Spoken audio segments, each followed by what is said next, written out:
एक छोटी सी औरत की क्या औकात होती है। जब औरत अपनी इज्जत होत ना करवाए ना, तो फिर आगे से जो मर्द का रिएक्शन है ये बड़ा नेगेटिव आना चाहिए, ताकि औरत को पता लग सके कि भाई मेरी ये औकात है और मैं इस औकात के अंदर ही रहूं। एक ही दुरेशवार है और इसने पूरे के पूरे खानदान को अपने कंट्रोल में रखा हुआ है। कभी ये जाती है वलीद के पास जाकर वलीद को ब्लैकमेल करने की कोशिश करती, तो कभी जाती है शहीर के पास, शहीर को ब्लैकमेल करती है।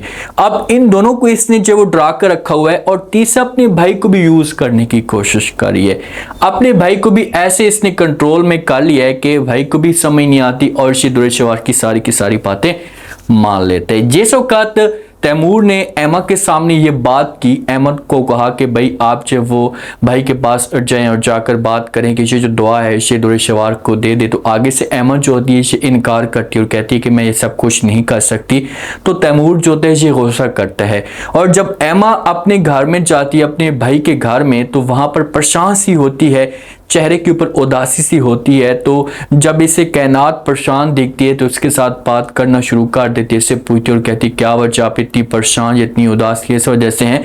तो अहमद जो होती है खुलकर बोल पड़ती है और कहती है कि भाई अब जो दुरेशवार है इसने तैमूर को भी यूज करना शुरू कर दिया है। ये तैमूर को भी यूज कर रही है, इससे अपना मकसद निकलवाना चाहती है, क्योंकि दुरेशवार को इस बात का पता है कि भाई एक तैमूर ही है, तैमूर के जरिए मैं अहमद का घर बर्बाद करवा सकती हूँ। जहाँ पर बेचारी उदास होगी तो कायनात जो होगी इसे समझाएगी, इसे कहेगी कि भाई आपको मजीद परेशान होने की कोई भी जरूरत नहीं है, ऐसा ऐसा सब कुछ बेहतर होना शुरू हो जाएगा, और मुझे पूरा यकीन है कि तैमूर जो है इसकी बात नहीं मानेगा। अब देखते हैं कि तैमूर को मजीद दुरेशवार अपने कंट्रोल में कैसे करती है। वलीद बेचारा इतना उदास हो जाता है, वलीद को समझ तक नहीं आती कि वो करे तो करे क्या। एक पूरे के पूरे बिजनेस का इसके ऊपर बोझ होता है, बच्ची की वजह से भी परेशान होता है। ठीक है, मावरा इसकी जिंदगी में आई है और उसने बच्ची की केयर की है, लेकिन आज भी दुरेशवार इससे बच्ची छीनने की कोशिश कर रही है। जो शहीर होते हैं ना, शहीर ने अपनी पहली बेगम को टाइम दिया था कि भाई जो निकाह के अंदर सब कुछ लिखा हुआ था हक महर के तौर पर, तो मैं वो कोशिश करूंगा कि चेंज करवा दूं। तो जब दुरेशवार को इस बात का पता लगता है, क्योंकि इससे बात तो छुपती नहीं है, तो जब इस बात का पता चलता है तो ये शेर के सामने खुलकर बोल पड़ती है। शेर को कहती है कि मुझे इस बात का पता चला है कि आप निकाह के अंदर जो वो कुछ थोड़ी बहुत तब्दीली करना चाहते हैं, आप जो कुछ भी करना चाहते हैं करके देख लें, इससे मुझे कोई फर्क नहीं पड़ता, लेकिन एक बात कान खोलकर सुन लेना, मैं कभी भी अपने हक से पीछे नहीं हटूंगी। जो पैसों की डिमांड लिखी हुई है हर सूरत में आपने पूरी करनी है। अगर मुझे पैसे ना मिले तो आपके लिए बड़ी प्रॉब्लम खड़ी हो सकती है। तो शहीर इस मामले पे फंसा हुआ है। शहीर दुरेशवार को कब का तलाक दे चुका होता, सिर्फ और सिर्फ इस निकाह के अंदर जो लिखा गया था, निकाह की वजह से ये बंदा चुप है कि 4 महीने से तलाक दे दी तो सब कुछ मेरे कंट्रोल से बाहर चला जाएगा, और मेरी जो पहली बेगम है इसे जाकर मेरी फैमिली को बता देगी। वलीद उदास होता है, जो कायनात होती है, कायनात एमा वालों के साथ या मावरा वालों के साथ बात करती और कहती कि वो दिन कब आएगा जब जो है वो मैं अपने भाई के चेहरे के ऊपर खुशी देखूंगी, मेरा भाई खुश होगा, उसे घर में आकर मुस्कुरा कर बात करेगा। हम तो तरस चुके हैं भाई के चेहरे के ऊपर मुस्कुराहट लाते हुए या देखते हुए। अचानक से एमा की जो तबीयत होती है खराब होती है। अब देखें कि इसे खुशी भी मिलती है, जहाँ पर अच्छी बात है, लेकिन बेचारी घरेलू मामलात की वजह से भी परेशान है, किसी और की वजह से। तो जब इसकी तबीयत खराब होती है, इसे डॉक्टर के पास लेकर जाते हैं, तो डॉक्टर हसात वाले जो होते हैं इसे ट्रीटमेंट करते हैं, टेस्ट वगैरह करते हैं। तो टेस्ट वगैरह करने के बाद जो है ना इनको खुशखबरी सुना देते हैं कि बहुत बहुत मुबारक हो आप लोगों को कि अहमद जो वो माँ बनने वाली है, या उम्मीद से है।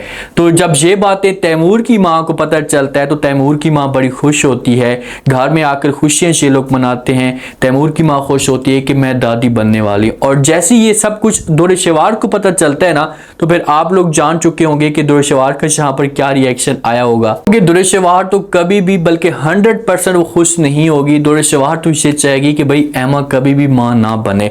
तैमूर अपनी माँ के साथ बात भी करता है, अपनी माँ को कहता है कि एमा ने जो कुछ भी किया, मुझे इनकार किया, इससे सब कुछ मुझे अच्छा नहीं लगा। देखें कि इसने सुतेले भाई की साइड की और मेरी इसने जो वो बात नहीं मानी, तो इस मामले पर मुझे बहुत दुख है।